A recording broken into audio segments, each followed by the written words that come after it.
Bon, pour ce mois d'avril, j'ai quand même récupéré pas mal de livres, donc il est temps de vous les présenter. Bienvenue sur Art to the Book. Assalamu alaikum. Donc j'espère que vous allez bien. On se retrouve aujourd'hui pour faire un petit book haul. Je peux le diviser en deux grandes catégories, ceux achetés en occasion et ceux achetés en livre neuf. Parmi les occasions, je peux également faire des catégories, ceux qui sont des romans assez classiques, on va dire, et d'autres qui vous intéresseront peut-être pas tous parce que c'est sur l'islam. Et parmi les neufs, je peux également faire en deux catégories parce qu'il y a ceux que j'ai pris du coup au salon qu'il y a eu à Portée-sur-Garonne et ceux que j'ai pris du coup par moi-même ou via mon copain qui est absolument adorable.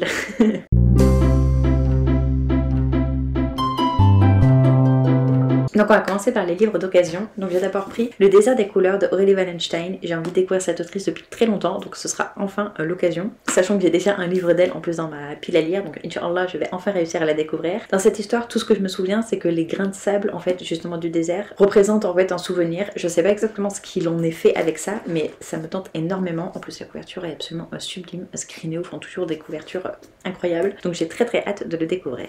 J'ai également pris Storm Sisters, Le monde englouti de Minty Das à la maison d'édition Robert Laffont Jeunesse, que j'ai très envie de découvrir également. On suit en fait des jeunes qui ont réchappé au terrible jour de la destruction, qui ont vu absolument tous les parents se faire tuer et ils se retrouvent sur un bateau à devoir survivre. Et j'ai très hâte de le découvrir. J'en ai pas vu que des bons retours sur Livre Addict, il a pas une super note, mais j'ai quand même très envie de le découvrir. Je pense que c'est un roman qui peut se bouffer.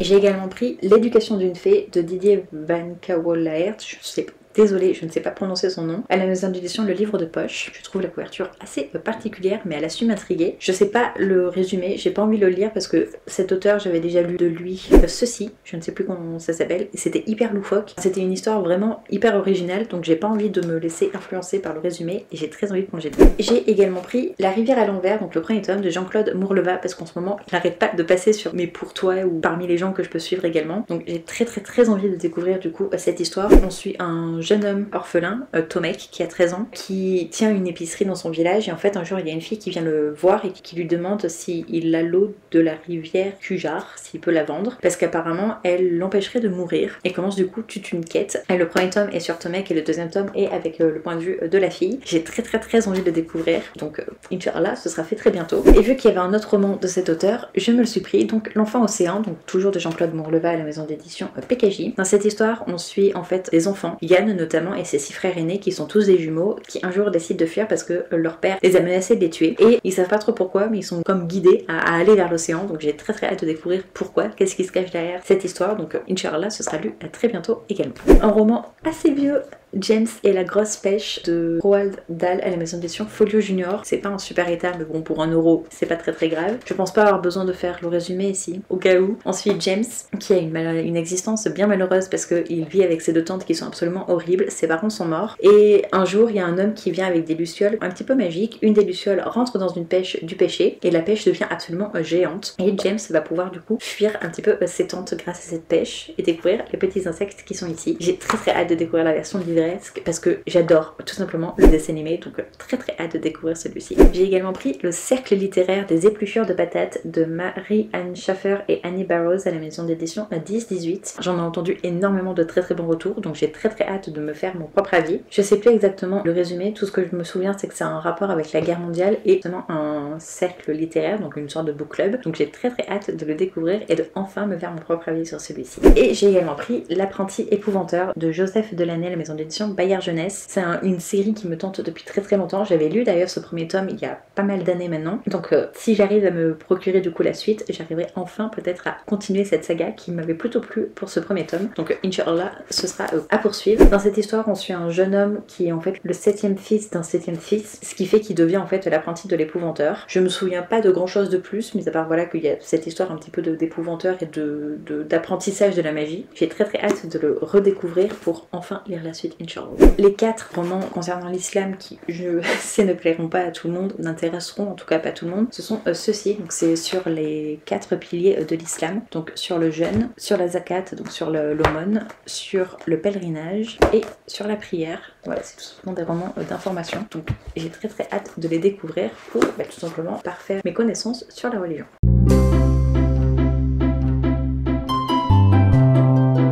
Ensuite on passe au roman que je me suis pris du coup au Salon du Livre. Donc il y a d'abord Le Cycle des Secrets, le premier tome de Manon Fargeton. Non mais regardez-moi cette beauté, vraiment, il est absolument sublime. Dans cette histoire on suit une jeune fille qui se retrouve un petit peu emmêlée au milieu des complots politiques et tout ça. Et un jour elle tombe sur une magicienne qui a un pouvoir assez particulier. En fait sa magie se nourrit des secrets des autres. Donc j'ai très hâte de le découvrir. Je trouve que c'est un système de magie assez innovant. Manon Fargeton en plus j'aime bien son écriture de souvenirs puisque je l'avais lu pour celui-ci et j'avais plutôt bien aimé, donc très hâte de me lancer dans celui-ci. Surtout qu'il y a eu de très bons retours. Ensuite je me suis pris Nous regrettons la mort de Arnaud Cazel à la maison d'édition Les Trois Nornes. J'ai très hâte de le découvrir également. Tout ce que je me souviens de ce que m'avait dit l'éditrice, c'est qu'en fait la mort n'existe plus et que ce serait à cause des sorcières et que du coup il y a une sorte de chasse de sorcières. Donc j'ai très hâte de le découvrir. La couve est absolument sublime en plus, donc Inch'Allah je le découvrirai très bientôt. Je me suis également pris Nereia de Anna Orridge, donc le premier tome qui est absolument splendide. Tout ce que je me souviens ici, c'est que dans cette histoire on suit 8 jeunes qui en fait se retrouvent à devoir participer à un jeu de télé-réalité sur un bateau, l'Odyssée. Forcément ça va cacher des petits secrets, ça va cacher des petits complots, donc j'ai très hâte de le découvrir. Je pense qu'il va être hyper agréable à lire parce que je pense que ça va être hyper haletant avec un rythme assez effréné. En tout cas c'est ce que j'en attends, donc très hâte de le découvrir. En plus celui-ci j'ai pu le faire dédicacé par l'autrice, donc j'en suis très contente avec le petit marque-page et sa carte, donc très hâte de le découvrir. Et au salon je me suis également pris Elleria de Laura Eskin que j'ai très envie de découvrir également, que j'ai également pu d'ailleurs me faire dédicacer. Dans cette histoire on suit une jeune fille qui en fait découvre le monde d'Elleria qui est constitué avec 4 familles, les 4 familles pour les 4 éléments, donc la terre, le vent, le feu et l'eau, et elle se découvre en fait faire partie d'une des familles. Je m'en souviens pas de beaucoup plus, j'ai pas envie de me souvenir de beaucoup plus, j'ai très hâte de le découvrir. L'autrice en plus était adorable, donc Inch'Allah je le découvrirai très bientôt. Ensuite je me suis pris dans le mois qui a rien à voir avec le salon du livre, Une torche dans la nuit de Sabaa Tahir, donc le deuxième tome de Une braise sous la cendre. J'avais adoré le premier tome, donc j'ai très hâte de découvrir le second. Dans le premier tome on suivait Laïa qui a vu tout simplement son frère se faire arrêter devant ses yeux pour trahison. Elle décide donc d'entrer dans l'académie des militaires où elle rencontre Elias qui est un militaire sauf qu'il n'est pas tout à fait en accord avec les pensées de la société. Donc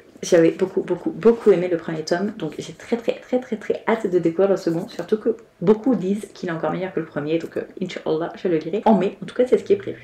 Celui-ci c'est mon copain qui me l'a offert, donc merci à toi. Celui-ci ça fait un moment que je voulais le prendre, c'est une réédition du coup de ce premier tome, donc de Pahir Ali. Dans cette histoire on suit Sophia qui est une jeune universitaire qui a vécu quelque chose d'assez traumatisant et qui du coup décide de commencer la boxe, et arrivée dans le truc de boxe elle va rencontrer Ewen qui vient de Bretagne et qui vient juste de se convertir à l'islam, et ils vont du coup commencer à discuter tous les deux sachant que elle est musulmane. Il va y avoir une petite romance entre eux deux et j'ai adoré cette histoire, je l'ai plus qu'adoré, donc je suis très contente d'avoir enfin la version physique entre mes mains. En plus cette nouvelle édition est absolument splendide, donc très hâte de le relire parce que pour le coup j'ai très envie de le relire pour pouvoir surligner des petits moments, des petits passages, mes petits moments préférés, et pour tout simplement replonger dans cet univers et surtout redécouvrir les personnages que j'ai tant aimés. J'ai très hâte. Et mon conjoint m'a pris Le Chant du Troll de Pierre Bottero. Donc il y a Rajo qui a refait une édition, alhamdulillah, parce que ça faisait très longtemps que je voulais ce bouquin et je suis trop contente d'avoir pu enfin le prendre. C'est donc une version illustrée. Je sais pas du tout l'histoire, j'ai pas envie de la savoir avant de plonger dedans. Tout ce que je sais c'est que c'est Pierre Bottero, que c'est lié à la quai des Willan, au monde des Willan et au pacte des Marchambres, et également du coup à le monde de l'autre, je crois qu'il s'appelle. Voilà, je sais que c'est lié à tous ces univers-ci. J'ai très envie de découvrir, mais d'abord faut que je relise les autres parce que je m'en souviens absolument pas, comme ça je pourrais enfin voir l'ensemble de Pierre Bottero, tout cet univers qu'il a créé et qui est si important pour beaucoup de lecteurs, donc très hâte de découvrir enfin cette histoire qui me tente depuis des années maintenant. Juste parce que c'est Pierre Bottero, hein, on est d'accord. Du coup voilà pour le petit book haul. Sur ce, n'hésitez pas à me dire si vous êtes procuré des livres du coup pour ce mois d'avril, et si vous avez fait de belles découvertes, et sur ce je vous retrouve dans une prochaine vidéo. Des bisous.